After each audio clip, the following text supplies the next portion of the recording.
신약 성경 중에 고린도전서 2장 1절에서 9절까지의 말씀입니다. 신약 성경 264면입니다. 저와 여러분 한 절씩 교독하신 후에 마지막 절 함께 읽겠습니다. 형제들아, 내가 너희에게 나아가 하나님의 증거를 전할 때에 말과 지혜의 아름다운 것으로 아니하였나니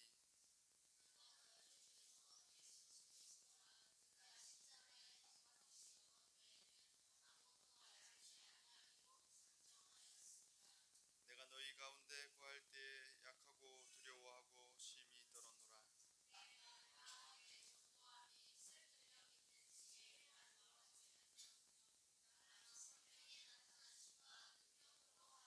너희 믿음이 사람의 지혜에 있지 아니하고 다만 하나님의 능력에 있게 하려 하였노라.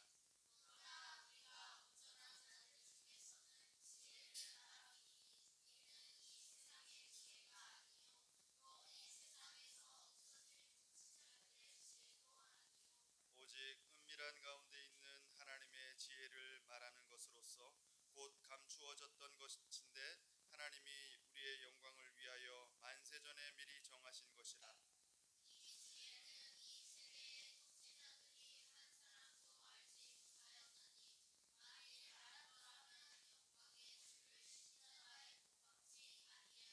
함께 읽겠습니다. 기록된 바 하나님이 자기를 사랑하는 자들을 위하여 예비하신 모든 것은 눈으로 보지 못하고 귀로 듣지 못하고 사람의 마음으로 생각하지도 못하였다 함과 같으니라. 아멘. 아멘.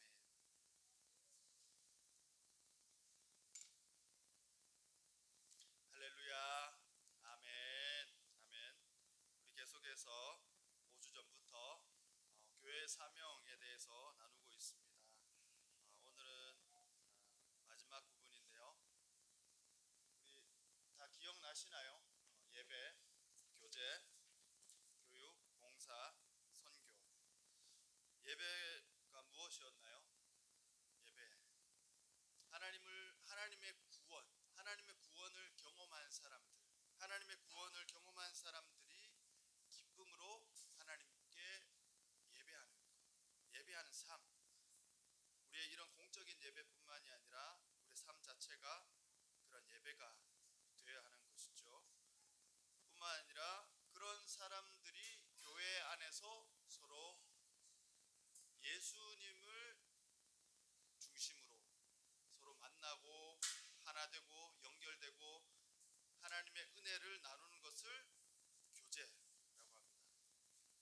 그래서 구원과 예배의 그러한 관계, 형제 자매들이 서로 하나로 연결되고 하나됨을 지켜가는 것, 그것이 교제라고 할 수 있습니다. 교육은 무엇입니까?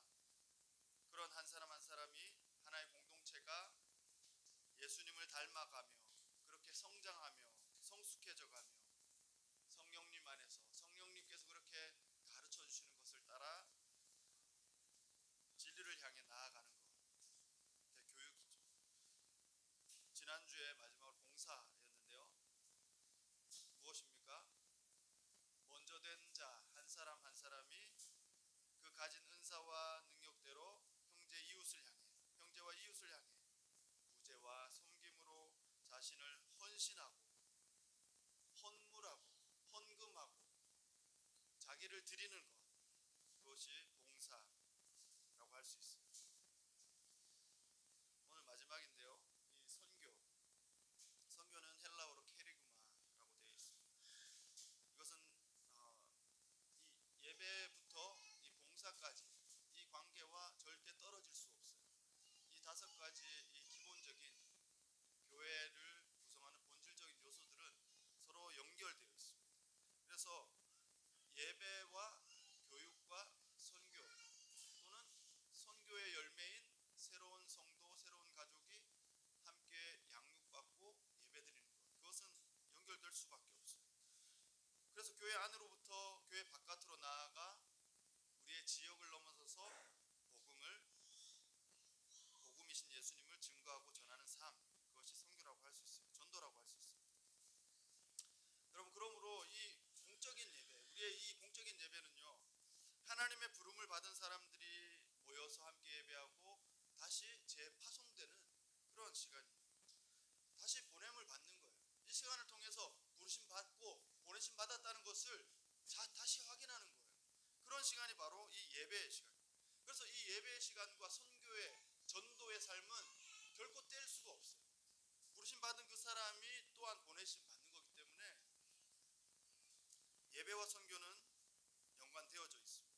거기에다가 마찬가지로 방금 전에 얘기했듯이 이 가운데 있는 교육이라는 것도 마찬가지입니다.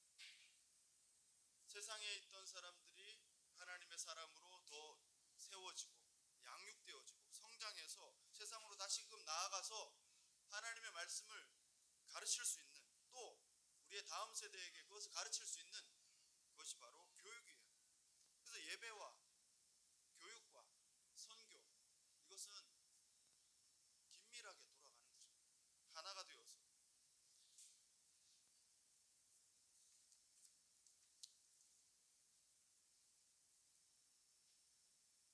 우리가 지난주에는 우리 형제와 이웃을 향해 구제와 섬김을 통해서 봉사하는 삶에 대해서 얘기를 했어요. 오늘은 이 선교에 대해서 얘기하는데요. 제목이 사람의 지혜가 아닌 성령의 능력으로. 이미 어느 정도 감이 오시겠지만 전도는 사람의 지혜로 하는 게 아니라는 거예요. 결론적으로 얘기하면 전도는 하나님의 능력, 성령의 능력, 성령의 함께 하심으로만 가능하다라는 것입니다. 할렐루야. 여러분, 전도는 그렇다고 성령님이 직접, 하나님이 직접 천사를 통해 하시나요? 그렇지 않죠. 누구를 통해 합니까? 전도는 반드시 우리를 통해 합니다. 하나님께서 부르신 우리 성도 한 사람 한 사람, 하나님의 사람을 통해서 전도를 하게 돼 있어요. 전도는 우리가 하지만, 전도는 사람이 하지만 전도의 열매, 전도의 결과, 전도의 역사는 누가 이루시는 겁니까? 하나님께서 이루시는 줄 믿습니다. 하나님의 지혜와 하나님의 능력으로 가능한 거예요. 오늘 본문의 배경이 되는 이 고린도 교회, 우리가 잘 알죠. 이 바울이 2차 전도 여행 때 이 고린도 교회가 세워졌어요. 그 전에, 고린도에 오기 전에 이 아덴이라는 곳, 아테네, 지금의 아테네, 그리스 아테네 지역에 머물렀어요. 근데 그곳에서 박해와 어려움들이 많았어요.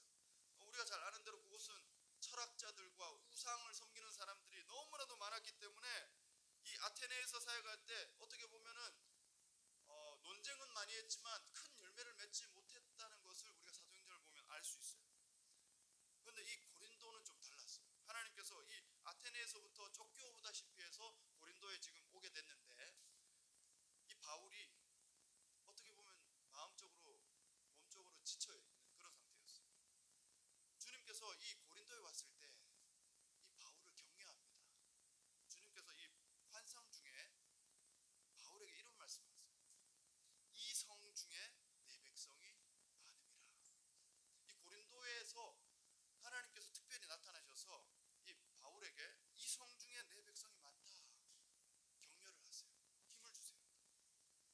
이 하나님의 음성과 격려를 받고 나서 바울이 1차 전도여행과 2차 전도여행 지금까지 전체 기간 중에 가장 오랜 시간을 이 고린도에 머뭅니다.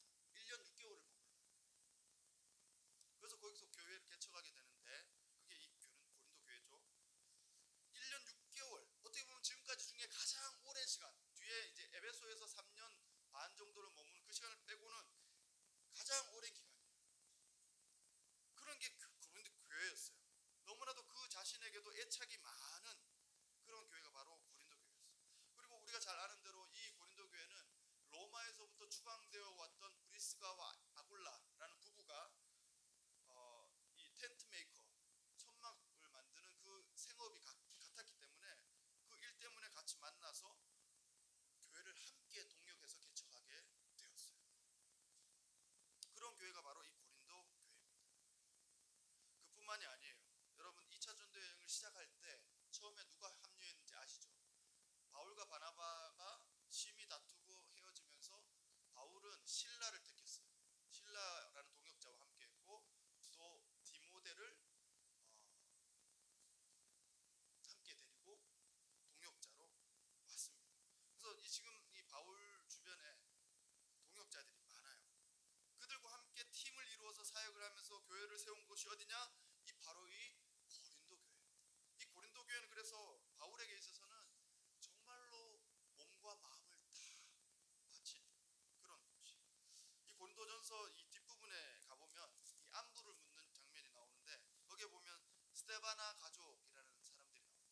스데바나 가족은 이 고린도가 속한 아가야 전체에서 처음 맺은 열매다 이렇게 소개하고 있어요.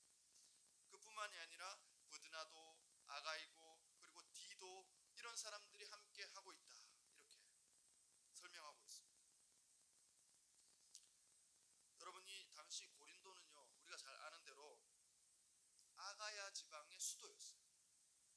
그리고 교통과 산업, 또 상업, 무역의 요충지였어요. 얼마나 그곳이 그렇게 이제 많은 사람들이 드나들었는지 우리가 좀 헤아려 볼 수 있는 게, 과거에 그 고린도를 포함한 그 도시가 양쪽으로 큰 바다를 끼고 있는데 그 사이에 한 6km 정도 되는 길이 있었다는 거예요. 그래서 바닷길을 이렇게 지나서 이렇게 돌아가려면은 700km를 돌아가야 된다는 거예요, 배들이.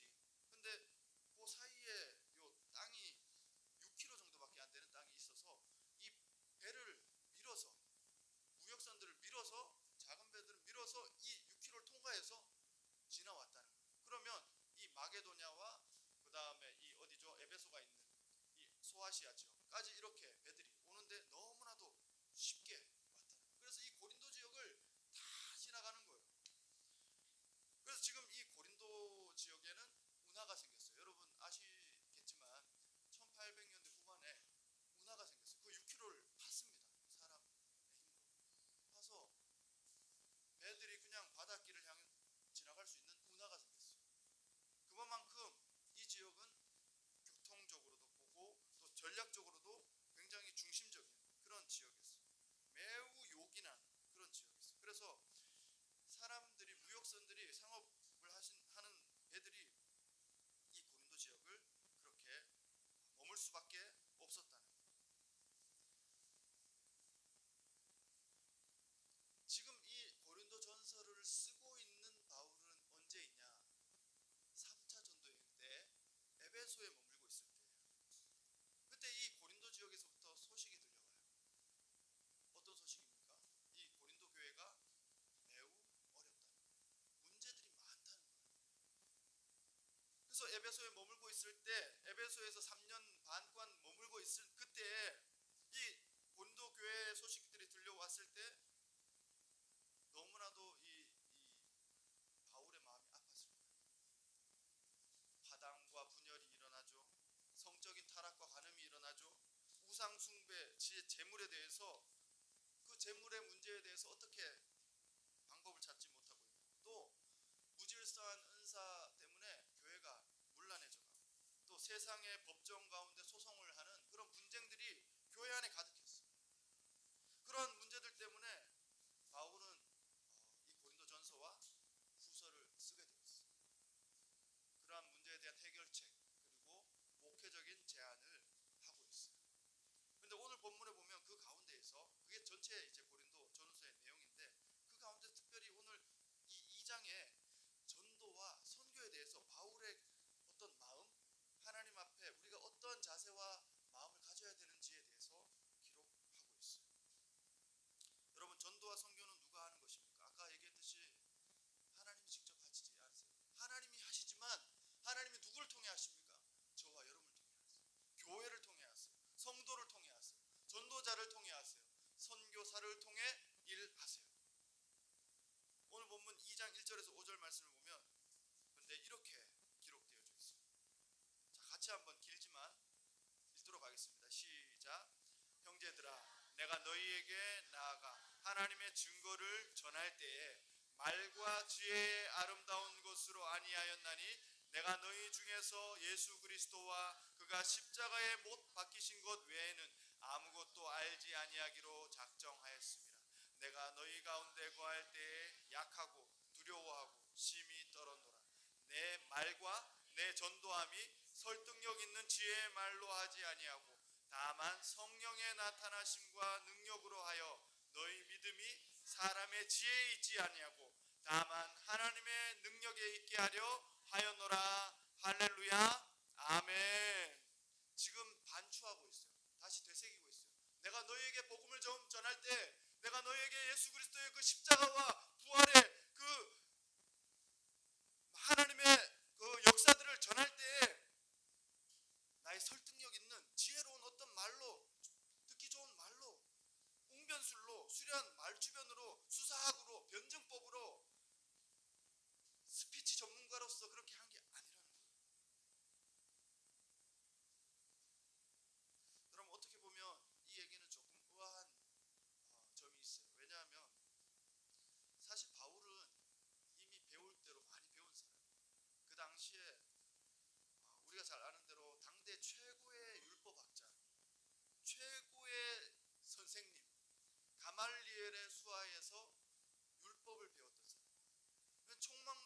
젊은 신학자였어요. 율법학자였어요.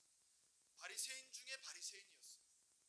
그는 완전 초엘리트 가문, 엘리트 코스를 밟아서 당대 최고의 율법 교육을 받았던 사람.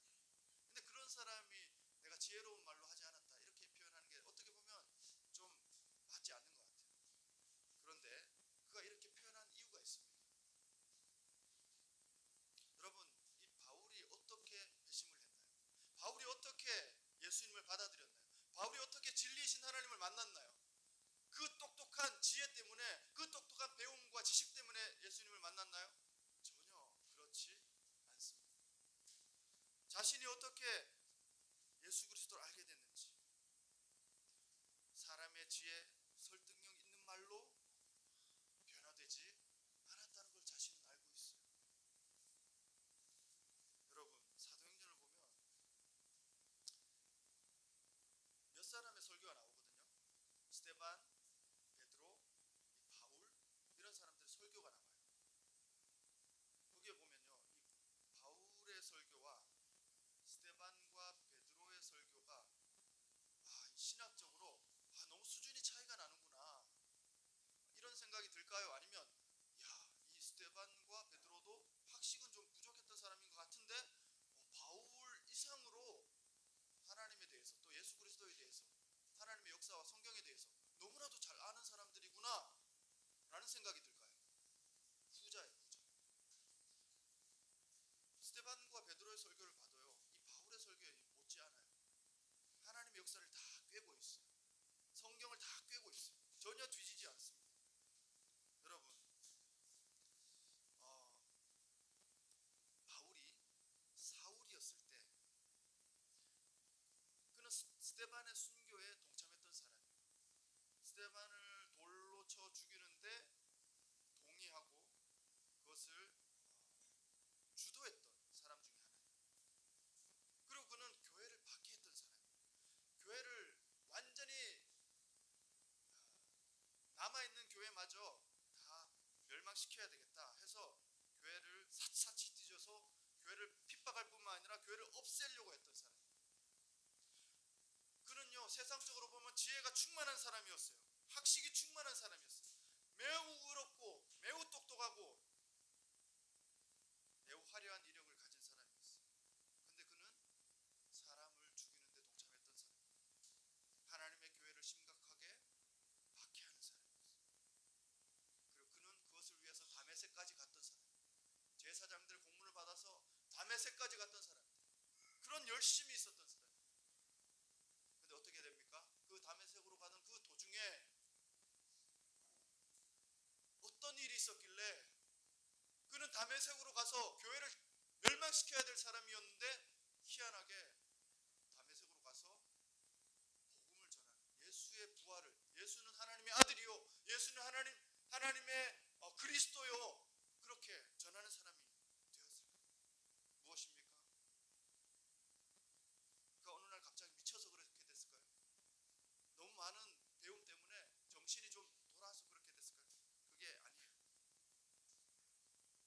자신의 모든 지식으로도, 자신의 모든 언변으로도, 자신의 판단과 행동으로도 매우 잘못된 그 방향을 돌이킬 수 없었던, 하나님을 알아보지 못하고 예수 그리스도 진리를 발견하지 못했던 그가 부활하신 예수님이 그를 만나주심으로 그는 회개의 시간을 가질 수 있었던 줄 믿습니다.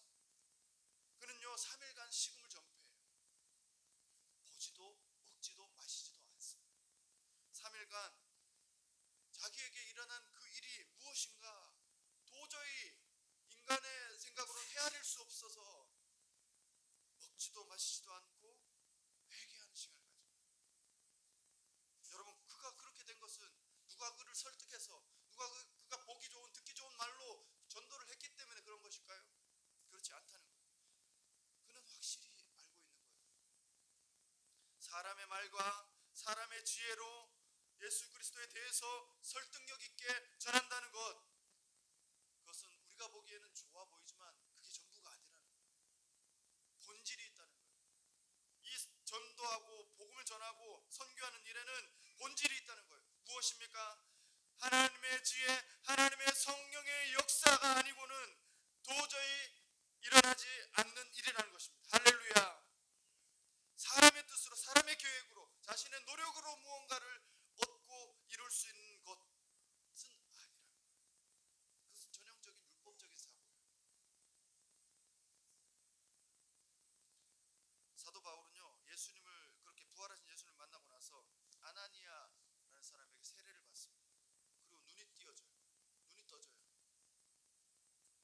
보이지 않던 것이 보이게 되고 들리지 않던 것이 들리게 되고, 그리고 그는 곧바로 다메섹에 있는 교회를 멸망시키는 게 아니라 다메섹에 있는 모든 사람들에게 예수는 하나님의 아들이요 그리스도인 것을 전하게 되었다는 거예요. 부활하신 예수님을 전하게 되었다.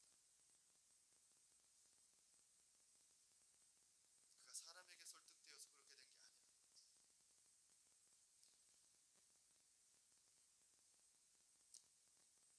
원래 이 사도 바울은요, 학식에 뛰어난 사람이긴 했지만 어떻게 보면 복음을 전하는 데 있어서는 말주변이 그렇게 좋았던 사람은 아닌 것 같아요. 왜냐하면 이 고린도 후서에 가보면 이런 말씀이 있어요. 고린도 후서 10장 10절에 가보면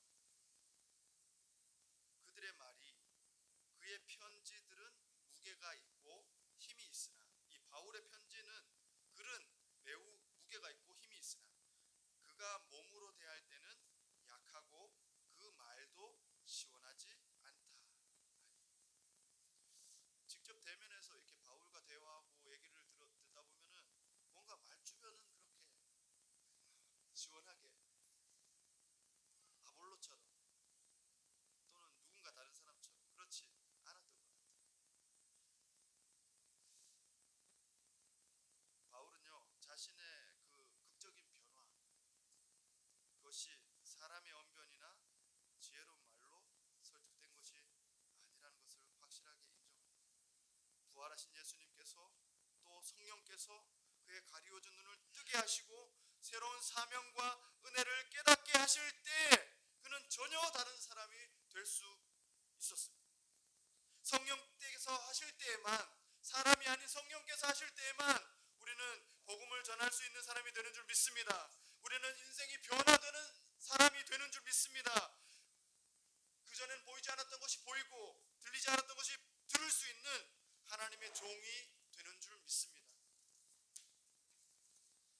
그는 그 시간들을 계기로 율법의 사람이 아니라 은혜의 사람이 되었어요. 사람의 지혜와 능력이 아니라 하나님의 역사와 십자가의 구원의 능력을 믿는 그것을 전하는 사람이 되었어요. 여러분, 세상의 지식이 많고 많은들 인생이 변합니까? 저는 질문하고 싶어요. 여러분, 그렇게 해서 인생이 변화된 걸 들어보셨어요? 세상에 고등 종교가 많죠. 유교와 불교와 철학과 사상, 사람이 변하는 것 같지만 그 본질, 그 안에 죄성, 그 안에 본질적인 내용은 전혀 조금도 변하지 않는다는 거예요. 그것을 누구도 해결할 수 없다는 것입니다. 오직 예수 그리스도와 그 십자가의 보혈과 성령의 인치시고 내주하시고 충만하시는 그 일로 말미암아 인생이 변화되는 줄 믿습니다. 인생이 어떻게 하나님을 닮아갑니까? 어떻게 죄 많은 인생이 하나님을 닮아가는 그런 결과, 그런 열매가 맺힐 수 있습니까? 예수 그리스도의 장성한 분량에 이르기까지 자라나가는 그런 일이 어떻게 있을 수 있습니까? 사람의 것으로는 되지 않는, 다시 태어나야 된다는 거예요. 다시 태어나야 된다는 것입니다. 하나님의 성령으로 다시 태어나야 된다는 것입니다. 그 이전에는 절대로 그 본질이 바뀌지 않는 거예요. 변화할 수도 없는 거예요. 여러분, 그 고민은 우리에게도 동일하게 있지 않습니까? 우리는 교회의 한 사람이 되었고 하나님의 사람이 되었고 믿음의 사람이 되었는데 그럼에도 불구하고 우리 안에 변화되지 않는 것 같은 우리의 연약한 쓴뿌리들이 끊임없이 우리를 괴롭히지 않습니까? 여러분, 고린도 교회는 왜 이렇게 변하지 않습니까? 무엇 때문입니까?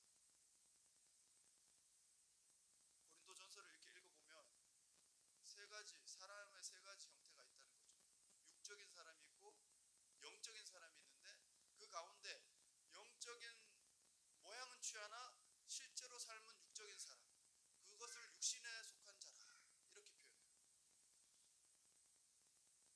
성령의 사람임에도 불구하고 하나님을 안다고 함에도 불구하고 예수 그리스도를 믿음으로 그렇게 변화되었다고 얘기하는데도 불구하고 아직도 여전히 육신적인 사람으로 세상 사람들과 별반 다르지 않게 살아가는 우리의 모습들이 있더라는 거예요.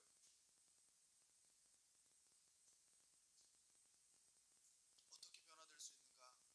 답은 너무나도 간단합니다. 여러분, 전도는 무엇입니까? 우리가 전도하는 게 무엇이에요? 사람이 어떻게 변합니까? 제가 그 사형리나 짧은 그 복음 메시지 전도 그런 방법들을 무시하거나 비난하는 게 아니고 그것으로는 충분하지 않다는 것을 저는 얘기하고 싶어요.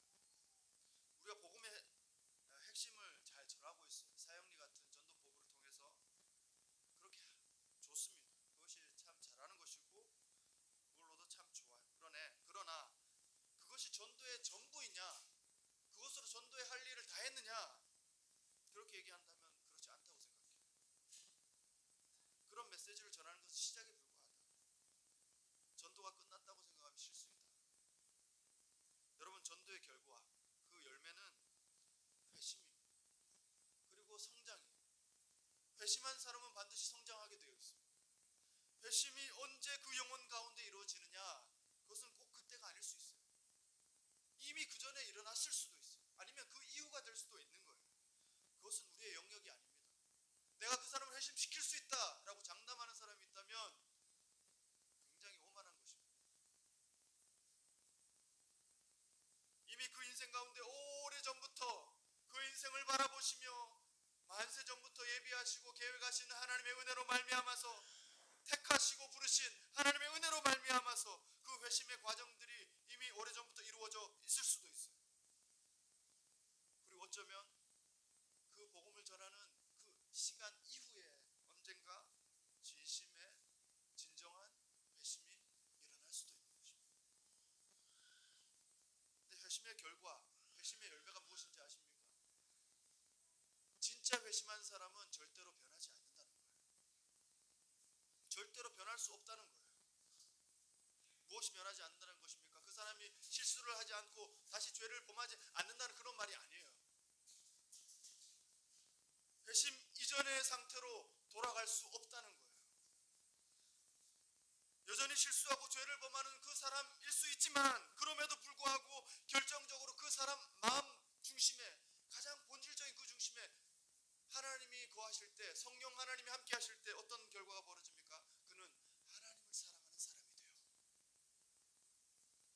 그에게는 자기도 그 이유를 잘 알지 못하지만 하나님을 사랑하는 마음이 생겨요. 하나님을 사랑하는 존재가 돼요.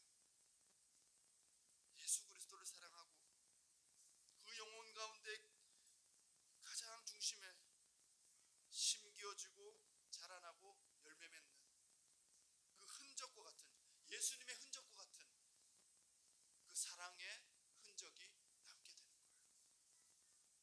여러분, 요한복음 21장에 사도 요한이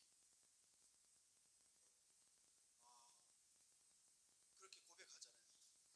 내가 주를 사랑하는 줄을 주님께서 아신다. 이렇게 고백해요. 그가 다른 건 다 부인해도 부인할 수 없는 한 가지가 있었어요. 근데 부끄러움 가운데 자신의 예수님을 배반한 그 부끄러움 가운데 그걸 직설적으로 표현하지 못하지만 그는 한 가지 분명한 사실을 고백하고 있어요. 내가 주님을 사랑한다는 거예요. 내가 주님을 배반했지만, 배반할 수밖에 없는 연약한 인간이지만 그럼에도 불구하고 내 안에 다른 건 다 사라져도 사라지지 않는 한 가지가 있다는 거예요.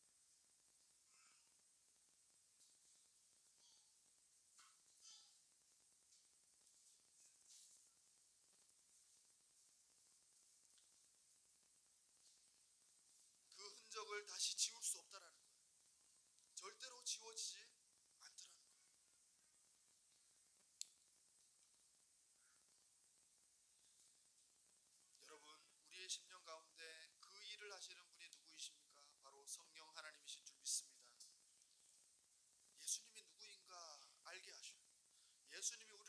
무엇을 하셨는가 그것을 깨닫게 하셔요.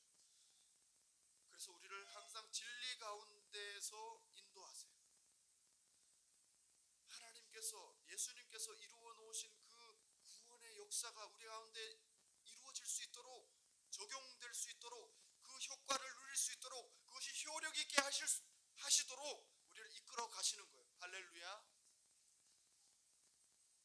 한 사람의 전도자의 능력에 한 사람의 전도자의 말과 한 사람 전도자의 지혜 때문에 그 사람을 변화시키는 것이 아니라는 것입니다. 하나님의 능력과 하나님의 감동이 성령의 인치심과 그 역사하심과 함께 우리를 변화시키시는 줄을 믿습니다. 그래서 그 오늘 본문 뒤에 보면요 6절부터 9절까지 이런 내용들이 있어요. 시간이 좀 갔지만 같이 한번 읽겠습니다. 시작. 6절부터 그러나 우리가 온전한 자들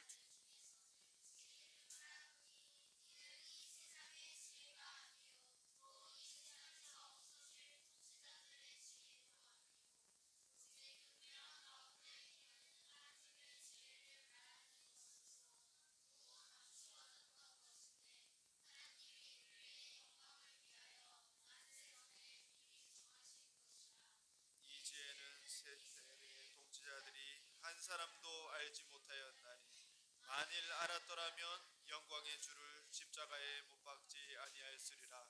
기록된 바 하나님이 자기를 사랑하는 자들을 위하여 예비하신 모든 것은 눈으로 보지 못하고 귀로 듣지 못하고 사람의 마음으로 생각하지도 못하였다 함과 같으니라. 아멘. 여러분 이 감추어진 지혜가 무엇입니까? 예수 그리스도예요. 예수 그리스도는 비밀이었어요. 감추어졌던 것이었어요. 세상의 통치자들 또 지혜자들 사람들이 갖고 있는 그런 권위나 능력이나 지혜나 지식이나 그런 것들로 예수님을 만약에 알아볼 수 있었다면 영광의 주님을 십자가에 못 박지 않았을 거예요. 그런데 어떤 사람들에게는 열려있고 알려져 있다는 것입니까? 9절의 말씀에 보면 하나님이 자기를 사랑하는 자들을 위하여 예비하신 모든 것, 저 사람들은 알아보지 못하고 눈으로도 귀로도 마음으로도 못 알아보지만 누구는 알아본다는 거예요.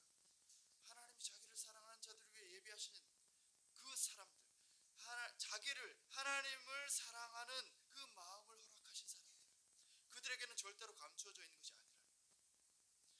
하나님을 사랑하는 그 사람들을 위해 이 모든 것이 예비되었다는 거예요. 하나님을 사랑하는 그 사람들, 그 영혼들을 위해, 전도받을 그 영혼들을 위해 하나님께서는 이미 그 영혼에게 무엇을 부어주고 계십니까? 하나님을 사랑하는 마음을 부어주고 계시는 거예요. 그 인생 가운데 하나님을 사랑하는 그 마음을 부어주시는 거예요.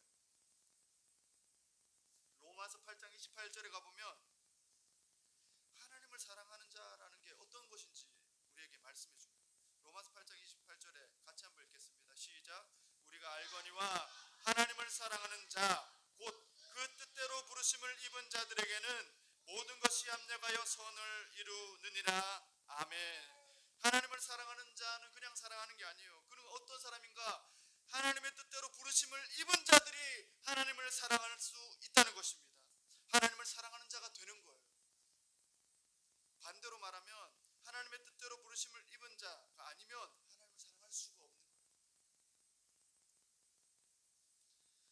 사랑하는 여러분, 사도 바울만 전도자나 선교사로 부르심을 받은 게 아니라고 생각합니다. 저와 여러분도 우리의 삶의 자리에서, 우리의 사명의 자리에서 전도자와 선교사로 동일하게 부르신 줄 믿습니다. 우리가 할 수 있는 전도 방법은 유일하게도 하나님의 능력을 신뢰하는 것뿐이에요. 하나님의 부르심을 의지하는 것뿐이에요. 하나님께서 예정하시고 택하신 그 영혼을 만나게 해달라고 기도하는 것뿐이에요. 전도의 문을 열어달라고 기도하는 것뿐이에요. 주님께서 말씀해 주시고 깨닫게 해주시기를 간구하는 것뿐이에요. 그래서 예수님께서 직접 그 인생 가운데 개입하시고 역사하시고 인도해 주시기를 우리의 말과 우리의 삶으로 전하는 것뿐이라는 거예요. 사랑하는 여러분, 오늘 하루 또 우리의 한 주의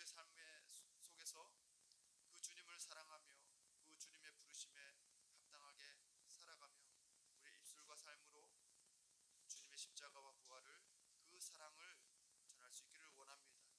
하나님께서는 우리의 작은 말과 행동을 통해 전도와 선교에 있어 하나님의 놀라운 은혜의 통로로 사용하실 줄 믿습니다. 우리 자신뿐 아니라 우리의 교회를, 우리의 지역을, 우리의 세계와 열방을 향해 그렇게 나아갈 수 있도록, 복음을 전할 수 있도록 도와주실 줄 믿습니다. 우리가 될 수 있기를 주님의 이름으로 간절히 축원합니다. 기도하겠습니다. 하나님 아버지, 오늘도 하나님의 말씀을 듣고 우리 심령을 새롭게 하시니 감사합니다. 바울만 아니라 우리도 전도자요 선교사의 삶으로 살아가 우리가 속한 공동체가 또 우리가 만나는 사람들이 우리가 사는 지역이 하나님의 나라로 변화되어져 갈 수 있도록 우리를 사용하여 주시옵소서. 우리가 그 복음의 통로, 은혜의 도구가 되게 하여 주시옵소서. 오직 하나님의 능력을 신뢰하고 하나님의 역사를